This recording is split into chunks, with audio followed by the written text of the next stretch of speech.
kalau kripto diakui oleh semua bank sentral di dunia, saya bilang langsung beli sebanyak-banyaknya kayak gitu.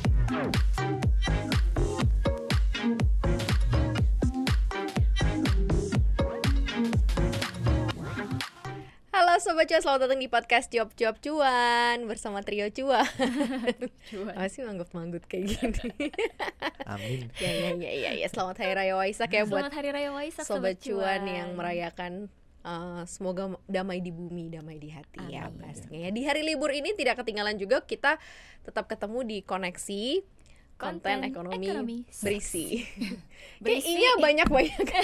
I-nya banyak. Kalau yang ini tuh gue jamin berisi deh pokoknya. Soalnya agak ngeri-ngeri sedap gitu. Mau ngebahasnya sebenarnya bukan ya ini ntar tanya Mas Argun deh pengalaman lah di dunia ini. Kita sembari relax ya Sobat Cuan yang dengerin juga atau yang menyaksikan via Spotify gitu ya. Ini nggak ada intensi apapun ya, hanya untuk memberikan pemahaman sisi lain gitu aja ya. Ini ditekankan sekali lagi ya, dan tidak tidak ada unsur-unsur mengandung bawang dan lain-lain. Mengandung bawang. Jadi ini tentang yang lagi heboh dan tentang yang lagi ngetren. Mungkin Sobat Cuan juga, gue rasa sih mungkin udah duluan lah, udah para expert lah, gue yakin banget udah lebih expert dari gue, dari Mas Argun di sini head of research CNBC Indonesia, gue tekenin, dan ada Angel juga produser dari Cuap Cuan. Kita mau bahasin fear of missing out sebenarnya, FOMO-nya tapi di kripto. Nah, sedap ini. FOMO di kripto gitu ya, ketakutan ketinggalan gitu ya, tapi di cryptocurrency. Ini sebagai informasi juga untuk Sobat Cuan, kan beberapa kali CNBC Indonesia juga memberikan artikel-artikel berita informasi gitu yang dikutip sebenarnya dari mention orang-orang besar sebenarnya, kayak yang selalu bilang bahaya investasi kripto lah gitu ya, misalnya kayak ada Janet Yellen, terus ada Jerome Powell juga, Christine Lagarde, Andrew Bailey, terus kemudian ada Nurul Rubini. Ini tuh mereka orang-orang gede gitu loh yang ngomong, yang memberikan warning gitu, bukan kita yang warning, orang-orang gede. Nah ini apa sih yang lagi terjadi kan, karena sekarang trennya mungkin lagi up and down gitu ya. Kalau dulu kan saham turun karena larinya ke kripto. Nah sekarang sama nih, lagi sama sepi sebenarnya, lagi nggak asik gitu. Ini lagi ada fenomena apa nih Mas? Kebosanan kah atau fenomena? Kalau di saham kan pilih saham ini lihat fundamentalnya gitu kan, price earning. Kalau di kripto tuh tunggu Elon Musk aja katanya. Jadi dia tweetannya ya. Dia tweet itu kemana larinya gitu Mas. Gitu, silakan Mas Arif Gunawan dengan Instagram. Oh jangan disebut nanti. Silakan. Gak apa-apa, sebutin. udah kebal. Ya, harusnya pertanyaan ini dijawab sama netizen yang kemarin rame gitu. Ketika saham anjlok, kemudian cryptocurrency lagi tinggi membumbung gitu kan, mereka bilang ya saham udah old school yesterday. Sekarang saatnya kripto gitu. Nah sekarang saham turun, kripto juga turun, terus mau ngapain gitu, mau bilang apa gitu.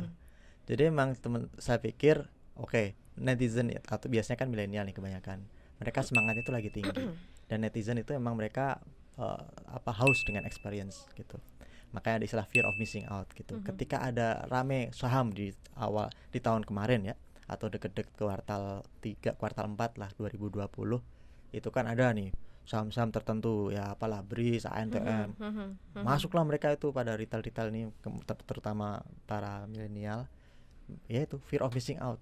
Tapi itu semangatnya bagus, tapi kemudian ketika tidak dibarengi dengan mawas risiko seperti yang kita bilang kemarin, dan juga kemampuan menganalisis ya apa yang sedang Anda hadapi, ya khawatirnya nanti ketika Anda rugi kemudian kapok. Psikologisnya kena juga kan langsung. Nah itu khawatirnya akan terulang di kasus kripto gitu. Makanya CNBC Indonesia mengulas ini secara berimbang sebenarnya. Ketika kripto lagi naik, kita juga beritakan gokil, Bitcoin tembus bla bla bla bla, sadis gitu kan.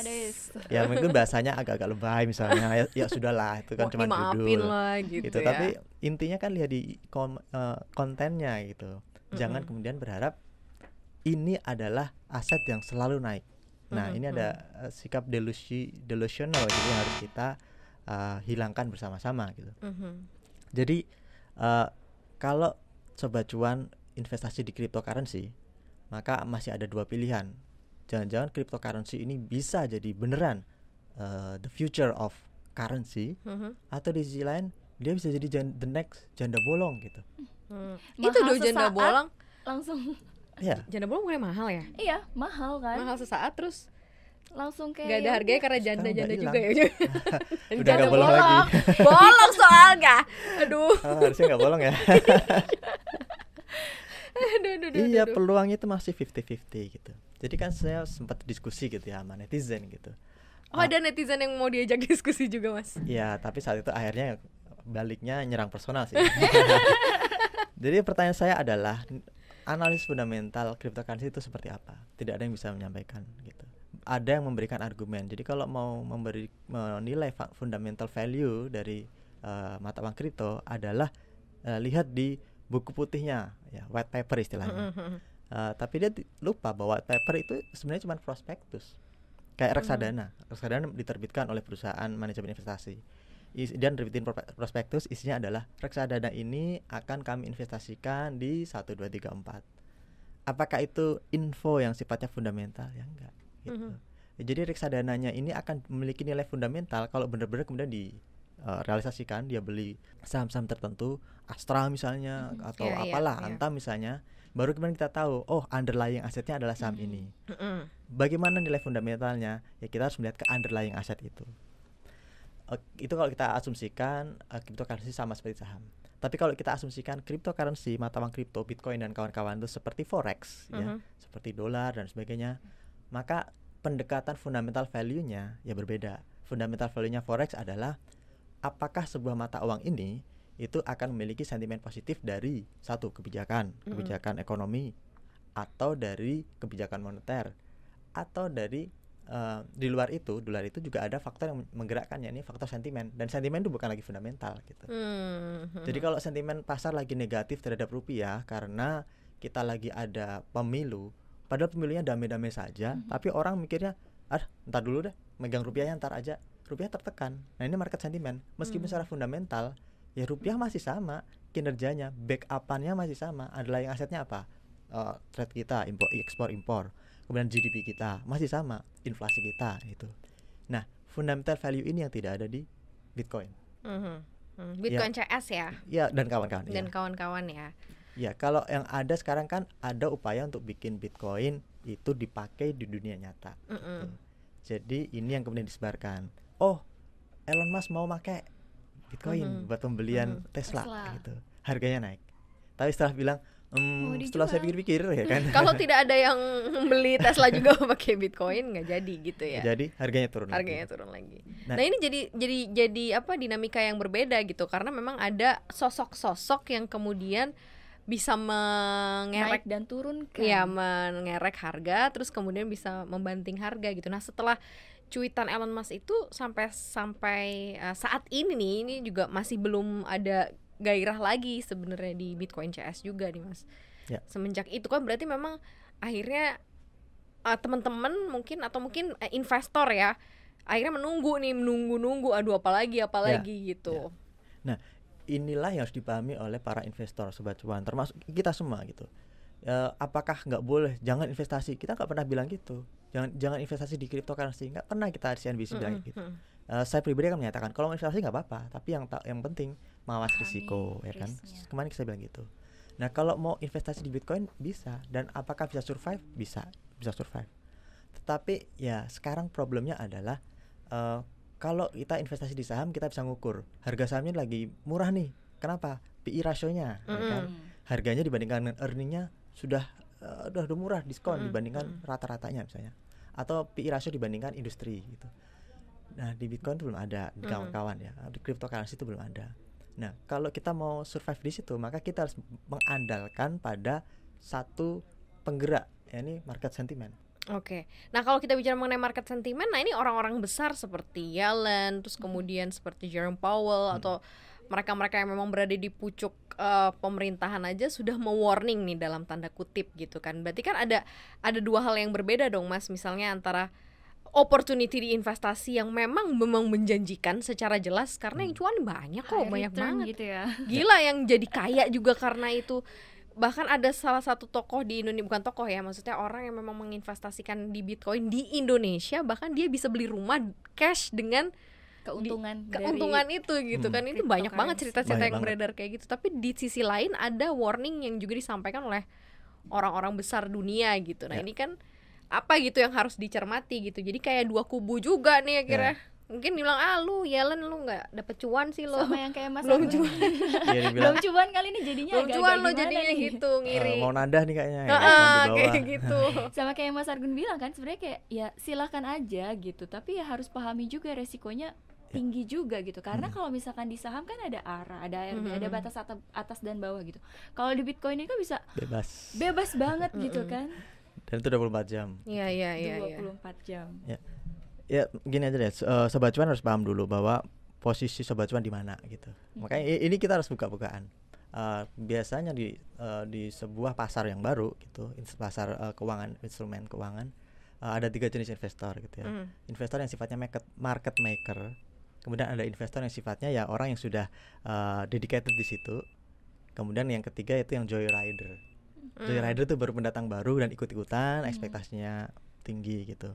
Nah, market maker kalau di sini dalam konteks cryptocurrency ya kita bicara Elon Musk, siapa lagi dan kawan-kawannya gitu ya.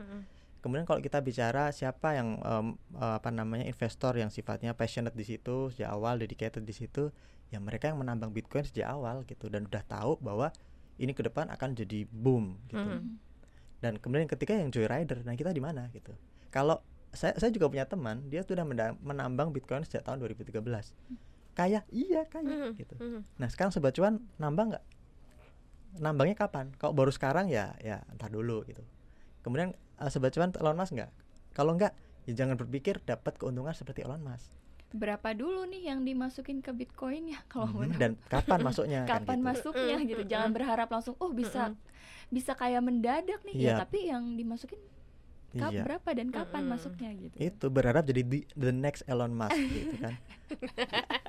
Common lah gitu. Biar bisa ke SpaceX. Ya harus diakui bahwa kebanyakan kita serius.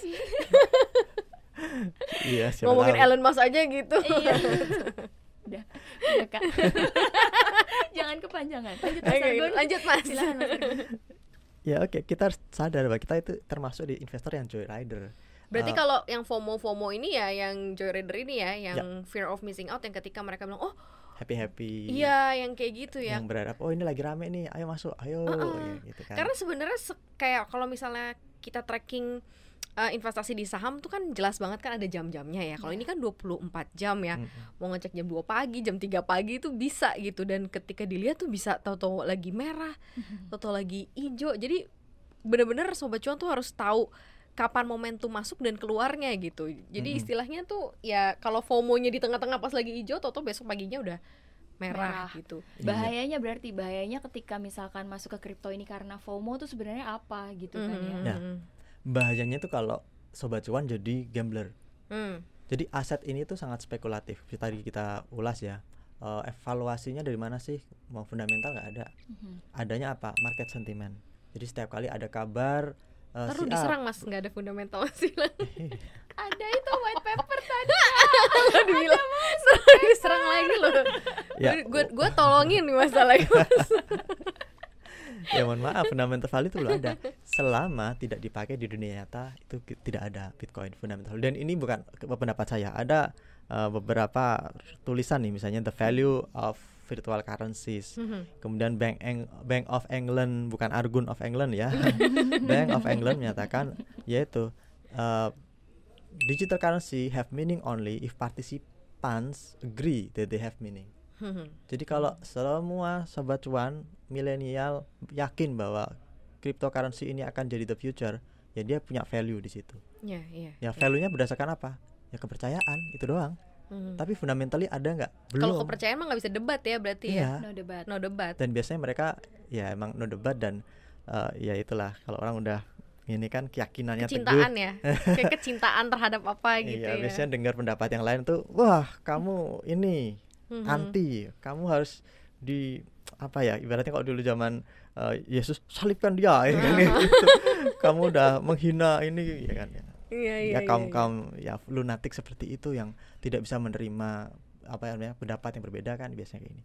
Mhm. Nah, ini harus dihindari. Tapi ini pernah terjadi nggak sih dulu di investasi kita yang sebelumnya, misalnya saham, Ya. sebelum akhirnya diterima gitu ya polanya, kemudian cara apa namanya bertransaksinya, pernah ada apa peperangan atau perbedaan argumen sama yang kayak terjadi seperti sekarang ini nggak sih di kripto, Mas? Kalau asas sejarah? Di saham. Mm-mm. Saham itu dulu memang apa namanya penolakannya karena lebih pada ini kayaknya lebih dekat pada judi deh gitu, gambling gitu. Nah, tetapi kemudian kan dinyatakan sama MUI ini misalnya, oh enggak, ya itu tergantung personally. Kalau personally mau judi ya bisa sebenarnya, judi di saham bisa gitu. Tetapi overall, ya kalau kita mau trading seperti biasa ya wajar Investasi gitu, jatuhnya investasi. ya. Nah di cryptocurrency ini kita itu lebih ya tadi penguatan penurunan harganya itu karena market sentimen pasar. Ada si Elon bilang A, akhirnya berpikir ini akan jadi kenyataan. Ada misalnya Ethereum mau dijadikan apa basis pembayaran apa, harganya meningkat. Kabar-kabar yang sifatnya ya ini ngedrive sentimen pasar. Fundamental sekali lagi belum ada, kecuali beneran sudah dipakai gitu ya, baru kemudian itu ada nilai fundamentalnya. Karena mata uang itu kayak tadi dibilang virtual currency di penelitian itu menyebutkan itu hanya bisa punya nilai fundamental kalau emang dipakai gitu. Kalau belum dipakai ya hanya didorong oleh sentimen pasar. Nah, sobat cuan harus memahami ini, harus menerima kenyataan ini agar bisa apa? Survive. Bukan berarti kemudian makanya jangan beli. Enggak, saya enggak bilang gitu. Tapi pahami dulu kenyataannya, baru investasi dengan smart gitu. Nah, biar bisa cuan seperti apa di cryptocurrency ya. Menurut saya, meskipun saya bukan pelaku kripto, tapi gini, pertama Anda nggak boleh gambling. Gambling itu apa? Anda harus tetap jadi investor. Bedanya apa? Kalau Anda gambler, penjudi, tidak punya horizon investasi, waktunya nggak ada. Jadi sekarang lagi rame, masukin dana semua Anda di situ. Kemudian kalau tiba-tiba, ya ini kan gambling, kita nggak tahu penyebabnya apa. Tiba-tiba koreksi, ya sudah, Anda loss banyak. Kalau Anda memutuskan jadi gambler ya itu tadi saya pernah bilang kan, ya kayak Satria ini yang harakiri harus dengan jantan gitu. Siap-siap menerima Siap-siap risikonya gitu. gitu ya. Tapi ya kalau Anda ingin tetap survive, jadilah investor. Ya caranya ya ada toleransi risiko. Itu yang tidak dimiliki oleh gambler. Gambler tuh toleransi risikonya zero. Jadi kalau ada ya, duit, gambling aja gitu kan. kalau ada duit masukin gitu. Iya, ada duit Meskipun masukin. ya peluang kartunya ya kan bisa jadi kalah, dia gak peduli, masukin semua, gak ada toleransi risiko. Sementara kalau pelaku investasi saham secara umum nih, biasanya mereka punya toleransi risiko 10%. 10% rugi, cut loss gitu. Jadi jangan berlarut-larut gitu, karena dia masih berpikir nafas saya masih panjang. Jangan saya habiskan sekarang. Sementara Jadi gambler batasan ya. Harus sampai kapan kita berhenti, ketika itu udah 10%, ya udah cut loss aja gitu ya. Ya, misalnya, atau sebaliknya, ketika Anda udah returnnya udah berapa 30% misalnya, langsung realisasikan. Kemudian keuntungan itu diparkir di luar. Nah, biasanya kita kalau udah greedy, untung 30%, waduh realisasikan, habis itu masukin lagi semua. Berharap 30% lagi ya. Di saham kemungkinan itu ada, kemungkinan itu terjadi karena kenaikannya dia volatilitas ada, tetapi trennya itu kelihatan, bearish bullishnya kelihatan. Di kripto enggak, ya enggak ada apa-apa, tiba-tiba Elon Musk nge-tweet apa, anjlok harganya kayak gitu loh. Hal-hal ini yang enggak bisa Anda perkirakan. Makanya jangan seperti bermain di saham. Anda untung 100%, realisasikan, balikin lagi, masukin semua. Kemudian ya berharap nanti naik terus. Karena apa? Pingin kayak Elon Musk gitu. Nah, dengan keuntungan beribu-ribu persen misalnya. Jangan, kita bukan Elon Musk. Jadi ya keuntungan Anda 30% realisasikan menurut saya nih. Kemudian ya itu, parkir di luar. Yang dimasukkan ya Pak, ya tadi dana pokoknya. Naik lagi keuntungan, ya udah realisasikan di luar. Dengan begitu ada bekasnya gitu. Beda kalau Anda spekulasi beneran, gambling, ya emang kalau untung banget. Tapi tadi kita tidak tahu naik turunnya, itu nggak bisa membaca gitu. Mohon maaf. technical analysis bisa dipakai ya bisa. Tapi jangankan untuk cryptocurrency, grafik kenaikan penurunan pandemi aja bisa dibikin ini grafik teknikal. Iya, Udah benar, dipikirkan ini benar. akan naik turun, tapi ini kan beda Ini gitu. beda benar-benar. Soalnya kalau milenial kan memang kalau makin dilarang kan makin Penasaran.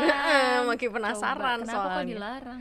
Ketika dikasih warning kan malah kenapa sih gitu loh, Ya. duit gue juga gitu. Tapi kalau Gua misalnya ngeliat apa-apain juga. datanya dari Bapepti nih ya Kak, jumlah investor aset kripto itu emang per Maret 2021 itu udah nyentuh 4,45 juta investor. Padahal nih katanya di akhir tahun lalu jumlahnya tuh masih 2,5 juta investor. Nah ini berapa nih yang FOMO? Iya. Iya kan? Nah ketika udah kayak gini nih, udah diem aja stagnan aja gini ya, turun apa segala macem, nggak tahu juga kapan akan tinggi lagi. Akan ditinggalkan gak nih kira-kira Mas Argun sama yang FOMO ini? Yang FOMO. Mm-mm. Yang FOMO sih kayaknya nggak yang kapok kayaknya. Nggak kapok ya? Belum kapok. Belum kayaknya. Kalau Belum. lihat karakteristik pasarnya, jadi gini, pasar. Kayak pertanyaan Angel berbahaya banget ya. Oke, kita skip aja. dijawab. Next Mas Argun gimana kalau misal Nah, itu alright. Mas Argun gini. Mas jawab aja Mas. Gak apa. Jadi gini, kalau lihat karakteristik pasarnya nih Sobat Cuan. Jadi cryptocurrency itu kan digerakkan oleh sentimen pasar murni gitu ya. Jadi kalau memang ada kabar bagus, ini ada produk yang underlying asetnya nanti terkait dengan saham tertentu, Apple dan kawan-kawan, ya sahamnya harganya akan menguat, misalnya harga kriptonya itu nggak banyak gitu. Nah sekarang yang naik turunnya itu lebih pada supply and demand, dan makanya karakteristik pasar yang didorong oleh sentimen pasar ini, market sentimen pure ini, mereka akan cenderung untuk mempertebal keimanan para pendukungnya, dan kalau perlu memperluas para pendukung-pendukung atau pengikut yang baru. Dan ini serupa dengan pola MLM gitu. Jadi MLM dia akan butuh downline biar bisa dapat keuntungan gitu. Jadi kalau ada orang di bawah saya yang pada masuk dengan harga lebih tinggi, nah saya bisa cuan gitu. Makanya ini bisa dipahami kenapa biasanya mereka begitu kompak. Oh ini akan naik terus gitu. Tapi harap dipahami bahwa ini volatilitasnya tinggi cryptocurrency, dan delusional kalau nganggap ini pasti naik terus. What is up going to down somehow, somewhere, some way gitu. Jadi emang arahnya dua arah, ini dua sisi, bukan naik terus tapi naik turun, itu harus dipahami. Jadi ya Sobat Cuan jangan berharap bahwa ini akan aman gitu. Itu pertama. Kemudian yang kedua, kalau udah tahu ini nggak aman, ya pakai strategi tadi, hit and run. Kalau Anda udah untung, segera realisasikan dan simpan. Jangan diputar lagi, itu berarti gambling Anda. Dan kalau udah gambling ya sudah, loss-nya bisa gede sekali gitu. Saya pikir itu yang harus dipegang. Bukan berarti nggak bisa untung dari kripto, enggak gitu. Tapi mereka sekarang ini banyak masuk ke sini karena ini is a new thing.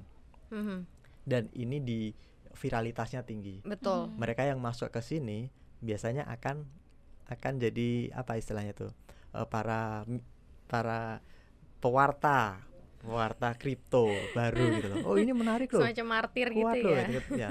Makanya ketika usahanya fundamentalnya seperti apa ya itu bingung gitu. Tetap mereka percaya dan kemudian nyerang personal biasanya gitu.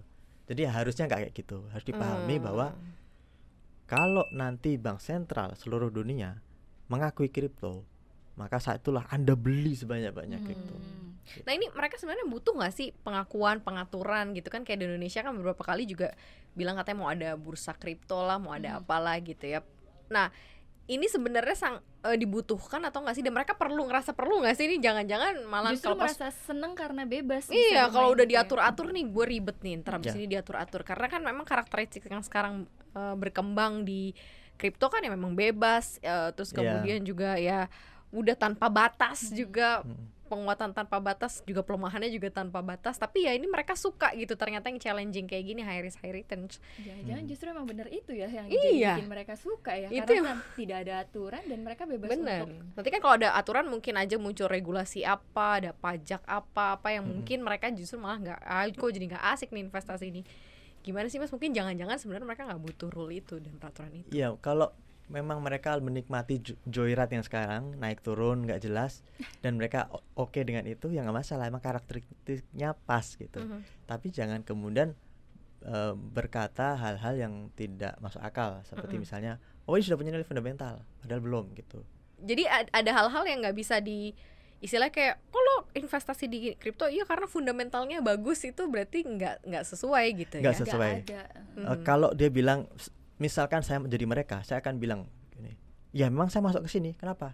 Karena ini mulai mau diterima gitu. Gimana caranya? Oh itu dia sudah membuat produk di mana ada token. Kalau nanti di situ juga ada saham Apple di dalamnya. Nah nanti kalau Apple memberikan dividen, saya dapat keuntungan juga. Nah ini bisa gitu dijual gitu, karena memang faktanya demikian. Ada beberapa produk yang seperti itu. Saya lupa Coinbase atau Binance yang ngasih produk seperti itu. Nah ini yang bisa ditawarkan, bahwa mata uang kripto ini menjanjikan karena dia akan memiliki keterkaitan atau underlying aset dengan ekonomi di dunia nyata gitu. Tapi kalau tidak punya keterkaitan underlying aset, ya sama seperti janda bolong gitu. Naik turunnya terserah dia gitu. Kalau orang bilang Tergantung demand. Kalau demandnya makin banyak, orang makin percaya bahwa harganya akan naik, maka harga janda bolong semakin meningkat. Nah, makanya janda bolong itu akan survive kalau semakin banyak orang tiap hari itu mengakui atau mempercayai bahwa nilainya akan menguat. Padahal kan nggak ada nilai fundamentalnya gitu. Nah, apakah kripto seperti janda bolong? Belum tentu juga. Bisa jadi ke depan, tadi saya bilang, bisa jadi dia the future of currency beneran. Tapi kita belum tahu, dan selama kita belum tahu, tidak ada alasan untuk kita menganggap bahwa ini arahnya satu arah gitu. Ini masih dua arah gitu, 50-50. Jadi ya Sobat Cuan harus wise gitu. Kalau mau menikmati joyride yang sekarang up and down ya silakan gitu. Tetapi jangan kemudian menganggap ini memang satu arah dan Anda menarik semua orang dengan ya pemahaman yang tidak pas menurut saya kayak gitu. Nah, berarti kalau misalkan udah kayak gitu, yang udah terlanjur FOMO, karena kan emang sebegitu viralnya kan, ini cuan banget, keuntungannya juga tinggi gitu kan. Nah, banyak akhirnya yang misalkan kayak FOMO gitu, terjun lah akhirnya ke dunia cryptocurrency.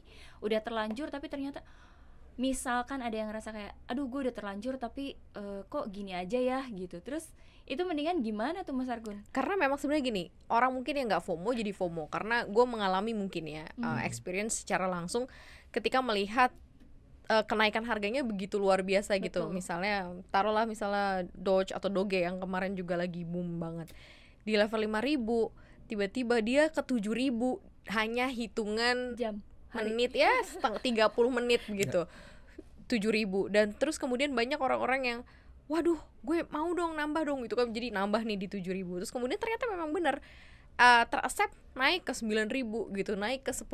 Nah ini yang menyebabkan akhirnya orang-orang jadi fear of missing out, takut nggak kedapetan. Nah ternyata setelah di 10.000 dia bisa drop lagi, jatuh sampai ke 6.000 gitu. Nah itu dia. Yang nyangkut ini gitu, yang mereka yang tidak mengikuti dari level bawah, terus kemudian mereka yang ngerasa kalau gue cuman 1 juta ya segitu doang untungnya, gue masukin deh ini lebih banyak, karena kan itu sekejap banget loh Mas. Bener-bener sekejap banget keuntungannya. Mungkin kalau misalnya anak zaman sekarang bilangnya ya kalau mau cari income harian, daily income ya itu bener-bener kelihatan bisa dari sana. Iya, nyata banget, memang nyata banget. Iya bisa gitu. Tapi itu tadi saran saya, Anda jangan jadi pihak yang rugi di sini gitu. Artinya sekali gain untung ya ambil, habis itu sisihkan untuk ya tabungan atau apa, atau untuk belanja apa yang Anda butuhkan. Jangan kemudian keuntungan diambil, diputar lagi dengan harapan ini satu arah. No, ini bukan satu arah pergerakannya, ini dua arah sekali gitu. Dan harus dipahami bahwa nature mata uang ini, saya ngutip Joseph Stiglitz, bukan Argun yang ngomong nih. Siapa balik lagi ya, cari tuh Joseph Stiglitz. Ya, dia peraih Nobel Ekonomi Sobat Cuan, kalau ada yang tahu. Dan dia jadi favorit saya ketika dia mengkritik IMF dulu waktu itu. Karena kebijakannya di Indonesia dinilai terlalu struktural, terlalu ya aneh lah. Dan emang saya itu kan IMF aneh waktu itu. Anyway, kemudian Joseph Stiglitz itu bilang, ini saya kutip, uang jika hanya digunakan untuk tujuan spekulasi, maka dia menciptakan bubble gitu. Jadi dia bicara soal by mata Joseph uang, Stiglitz, ya? Iya, by Joseph Stiglitz, mata uang secara umum. Jadi mau rupiah, mau dolar. Kalau hanya untuk ya kepentingan spekulasi naik turunnya, ya itu yang diciptakan bubble. Tapi kalau uang itu dipakai untuk transaksi dan sebagainya, ya nilai bubble-nya tadi berkurang gitu. Ada aspek positif atau nilai positif, atau orang bilang nilai fundamental yang dimiliki oleh mata uang tersebut. Sekarang kripto ini mohon maaf sayangnya belum dipakai di dunia nyata. Makanya saya bilang belum ya, bukan tidak ya, Ya, kita nggak tahu betul. soalnya ke depan kayak gimana kan. betul, bisa aja itu terjadi. Makanya saya bilang kalau kripto diakui oleh semua bank sentral di dunia, saya bilang langsung beli sebanyak-banyaknya kayak gitu. Tapi selama itu belum terjadi, belilah tapi dengan hati-hati gitu. Jangan Anda jadi pihak yang nyumbang Elon Musk gitu.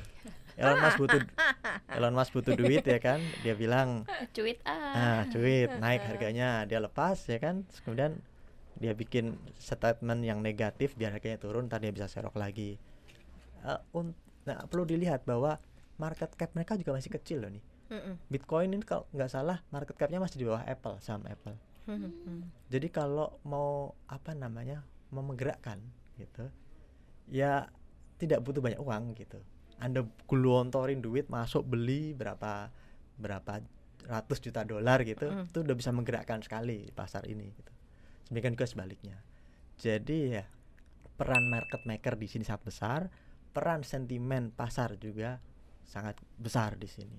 Dua hal itu, fundamental belum ada, technical analysis silahkan Anda pakai, tapi itu tadi, kadang technical analysis kan memang ya maksud saya bisa dipakai di semua grafis gitu, grafis pergerakan, bahkan grafis angka pandemi juga bisa diramal dengan technical analysis, tapi kan tidak benar juga gitu. Nah, apakah bisa dipakai di sini ya saya ya silahkan kalau mau coba gitu. Tapi ya yang pasti fundamentally belum ada. Pendorongnya market sentiment. Di tengah situasi demikian, ya tetap jadi investor, jangan jadi gambler gitu. Jadi kalau ada keuntungan dari kripto langsung ambil aja gitu ya. Jadi yang di dalamnya tetap uang modal aja ya. Ya kalau dari 5.000, misalnya kayak Doge dari 5.000 ke 10.000 itu kan juga udah untungnya udah 100%, bukan sih, udah 100% gitu. Kalau ditaruh uang 10 juta jadi 20 juta itu kan apa enggak, aduh gila gak sih? Menggiurkan memang ya. Asik kan, dan itu nggak perlu nunggu lama-lama ya. Itu yang makanya akhirnya menjadi salah satu pedoman kepercayaannya teman-teman di cryptocurrency. Kan ngomongin kepercayaan soalnya, no debat ya. Ini soal fear of missing out. Jadi ya hati-hati Sobat Cuan, semua investasi sebenarnya nggak cuman di kripto doang begitu ya. Jadi ya harus pintar-pintar lah gitu ya. Satu lagi boleh silakan Pak. Nanti lu ya pokoknya. Kenapa ada koreksi? Maksudnya saham juga koreksi tadi kan di awal. Semuanya ya. Kripto juga koreksi. Karena sekarang inflasi di Amerika lagi tinggi, 4,2%. Iya benar. Dan itu apa akibatnya? Ada ekspektasi The Fed mungkin akan mengetatkan kebijakan moneter. Dia nggak akan lagi menggelontorkan likuiditas ke market. Dugaan saya ketika likuiditas pasar selama ini banyak digelontorkan oleh Bank Sentral Amerika, dia membeli obligasi nilainya 120 miliar dolar gitu ya per bulan. Maka pelaku pasar itu kan dipaksa pegang uang cash. Mau diputar mana? Ekonomi masih stagnan. Bursa saham masih nggak bisa naik tinggi banget, valuasinya udah terlalu tinggi. Larinya ke kripto. Karena itu likuiditas berlebih, akhirnya dimasukin aja ke kripto biar ya diputar gitu.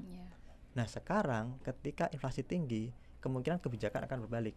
Tidak akan lagi selonggar itu kebijakan moneter, akan diperketat.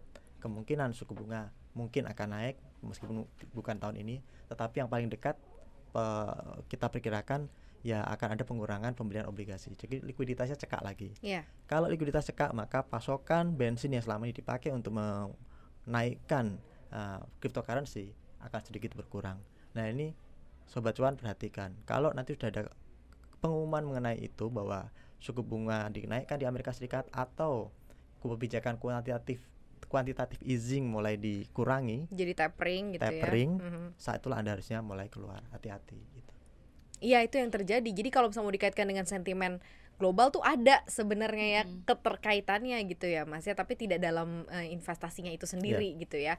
Tapi keterkaitannya itu mungkin jadi warningnya juga dari Mas Argun juga. Gitu deh Angel. Gitu Kak. Jadi umumin deh ada apa lagi sih gitu. Gitu Sobat Cuan. Jadi boleh aja di kripto tapi pahami resikonya gitu ya, karena high return high risk gitu ya. Boleh di kripto asal jangan FOMO gitu asal ya. Jangan FOMO. Jangan lupa nonton kita juga di YouTube kita, di subscribe ya di Cuap Cuan, kemudian juga di Spotify, Apple Podcast. Jangan lupa Instagram cuap_cuan. Yes, kece banget. Angel, selamat berlibur hari Waisak Sobat Cuan. Sampai Angel pamit minggu depan. Angel pamit. Argun pamit. Mas Argun pamit. Berarti lo Mario pamit. Ada. Bye Sobat Cuan.